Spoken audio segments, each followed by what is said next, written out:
नमस्कार दोस्तों। आज के टाइम में एक मैं आपको न्यूज़ और पुराना एक सिस्टम बताना चाहता हूँ, साथ ही साथ कहानी के साथ। तो सबसे पहले कहानी पे आ जाते हैं। कहानी ऐसा है, एक परिवार था जिसका एक बड़ा बेटा पूरे परिवार को बहुत अच्छे तरीके से चला रहा था, सँभाल रहा था और सारी ज़िम्मेदारियों को निभा रहा था। इसी बीच में क्योंकि भई कोई भी आदमी अगर कोई काम करता है तो सही भी होता है और गलत भी होता है। इसी बीच में उस परिवार में उसके छोटे भाई की शादी हो गई। शादी होने के बाद जो नई-नई बहू आई, उसने अपने पति को बोलना स्टार्ट किया कि ऐसा क्या है कि इस परिवार में सिर्फ़ उन बड़े भाई साहब का ही चलेगा, आपका क्यों नहीं चलेगा? आप भी तो अपने हाथ में कमांड लीजिए। तो हुआ क्या कि धीरे-धीरे, धीरे-धीरे ना चालें चली गईं। धीरे-धीरे क्या हुआ कि उसके आधार पर एक नियम बनाया गया कि बड़े भाई साहब को एक सम्मान के तहत उनको ये बोला जाए कि भाई साहब आप बहुत परिवार के प्रति आपने ज़िम्मेदारी अपनी निभाई हुई है, तो अब आपको थोड़ा-सा आराम करना है और आप हम लोगों का मार्गदर्शन कीजिए और हमें मौका दीजिए कि हम लोग भी परिवार को चलाकर दिखाएँ और अगर कहीं गड़बड़ हो तो आप मेरा मार्गदर्शन करिएगा। बड़े भाई साहब को ये भी नहीं समझ में आ रहा है कि मेरी वो पदोन्नति हो रही है या मेरा मतलब डिमोशन हो रहा है। खैर, इस कहानी को मैं शिफ्ट करने से पहले मेन मुद्दे से एक और जानकारी आपको देता हूँ। पहले के टाइम में अभी भी कहीं-कहीं होता है कि आप देखते होंगे कि जैसे होली का त्योहार था, तो होली के त्योहार में पहले के टाइम में ज़्यादातर हुआ करता था कि कई लोग आपसी रंजिश को कि जो कई सालों से, कई महीनों से, कई मतलब पुरानी रंजिशें होती थी, पुश्तैनी रंजिशें होती थी, उस रंजिशों को ना होली के दिन या होली के आसपास में निपटाने की कोशिश करते थे। यानी होली के रंग के बीच में कब खून की होली हो जाए, कब बेइज्जती की होली हो जाए, ये कोई नहीं जानता था। यानी होली का टाइम माना ही जाता था किसी न किसी तरह से अपने आप को बचाना, क्योंकि ये एक तरह से होली का त्योहार एक सिस्टम बन गया था और स्पेशली बिहार के अंदर में कि होली में आपको कहीं न कहीं कोई मर्डर करता हुआ तो दिख जाएगा।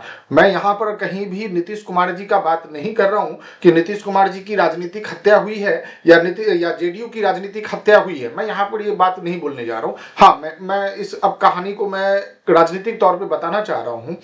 जी, नीतीश कुमार जी बिहार नहीं बल्कि पूरे भारतवर्ष के उन नेताओं में उनकी गिनती है जिनका योगदान तो लोग नहीं भूल सकते हैं। और नीतीश कुमार जी जिस प्रकार से 20 सालों तक और मतलब बिहार की जिस प्रकार से उन्होंने सेवा की है, ठीक है, सही गलत फैसले हो सकते हैं। आप सत्ता में बैठते हैं या कुर्सी पर बैठते हैं तो आपको पता नहीं होता है कि आपको किस समय कैसे क्या डिसीजन लेना चाहिए।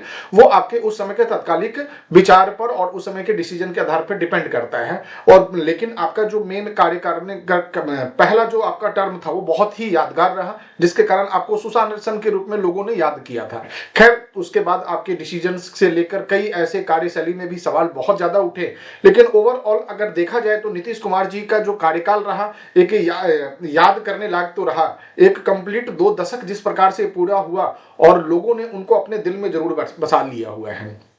और इस बार का भी इलेक्शन जो ये विधानसभा का हुआ था 2025 का जो विधानसभा के इलेक्शन हुए थे, उसके भी जो चेहरे थे वो नीतीश कुमार जी ही थे, जबकि उनकी मानसिक स्थिति, उनकी शारीरिक स्थिति उस प्रकार से नहीं थी कि वो इलेक्शन भी लड़ सकते थे। हालांकि उसके बावजूद भी उनके चेहरे पर एनडीए गठबंधन ने, जिसमें कि जेडीयू भी थी, उन्होंने इलेक्शन जीत लिया।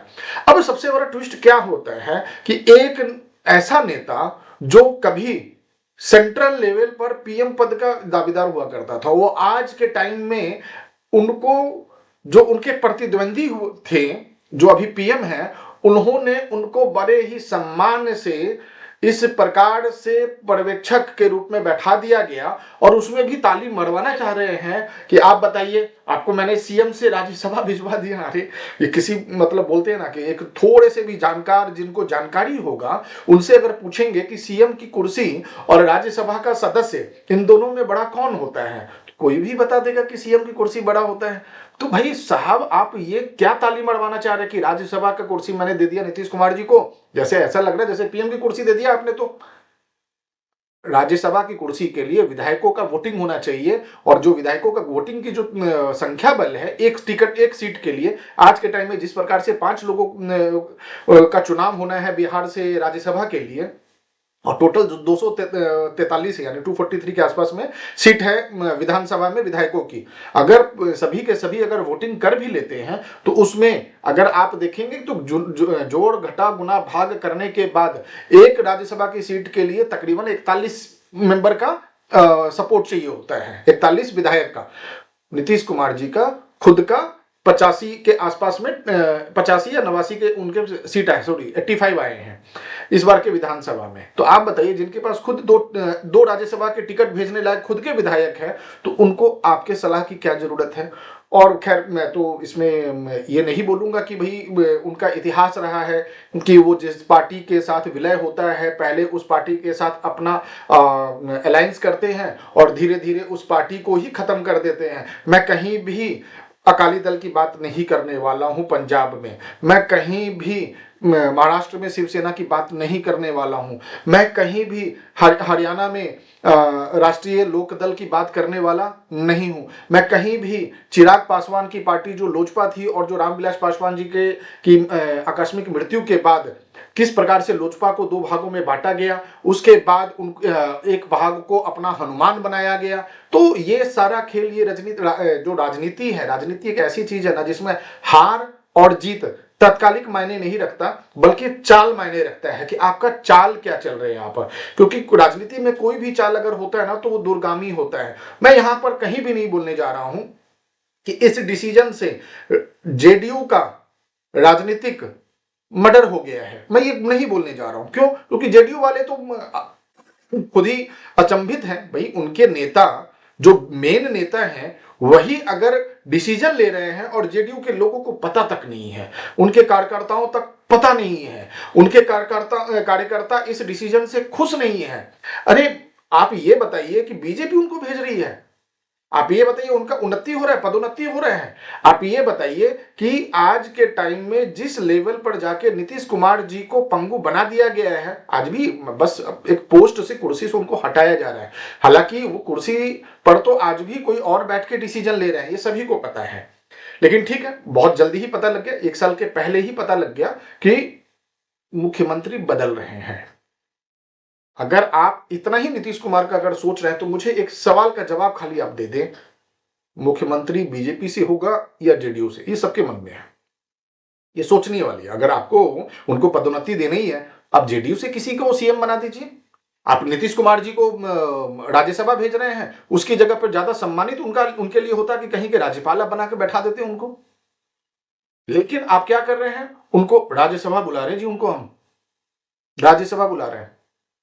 आप खुद सोचो कि आप क्या कर रहे हैं। खैर, ये आपका लाल कृष्ण आडवाणी जी ने भी तो देख ही लिया है कि उनको भी 75 के नाम पर हटाकर उनको मार्गदर्शक की टीम में डाल दिया गया। मुरली मनोहर जोशी जी भी आप देख ही रहे हैं, उनको भी किस तरह से साइडलाइन किया गया है। तो ये साइडलाइन के खेल तो बहुत पुराना है, इसमें मजे हुए खिलाड़ी हैं। मुद्दा चेंज करना और बाजी पलटना, दूर तक खेलना, कोई इनसे सीखे। बहुत अच्छा खेलते हैं और हर एक लोगों को सीखना चाहिए। अगर राजनीति सीखना चाहिए तो डेफिनेटली इनसे जरूर सीखना चाहिए, क्योंकि भी इनकी सभी चालें लग रही हैं निशाने पर। खैर, जनता को तो धोखा मिला ही है, लेकिन नीतीश कुमार जी को एक विदाई होना चाहिए। बहुत अच्छा उन्होंने किया, जो भी किया बहुत अच्छा किया। कुछ अच्छे किए, कुछ बुरे भी हुए। खट्टा मीठा तो रहता है सभी के, प्रशासन के शासन के टाइम में खट्टा मीठा तो रहता ही है। लेकिन overall thank you Nitish ji, नमस्कार।